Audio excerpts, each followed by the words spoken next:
Daming bulaklak ng cherry. Ganda.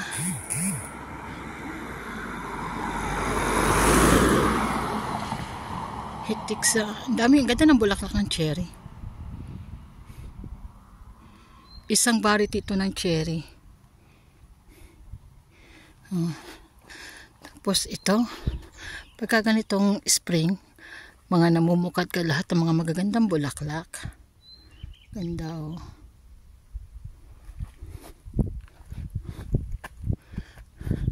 Pero amaze ako dun. Ang ganda ng bulaklak niya. Ano ho yan? Hindi ho... Ano ba tawag doon? Pang ano ho yan? Pang garden ho yan. Hindi ho yan kinakain. Pang garden lang ho yan. Yun naman ho, yun ho ang cherry kinakain. Yan. Isang variety ho ng cherry. Ito naman ho, pang garden lang ho yan.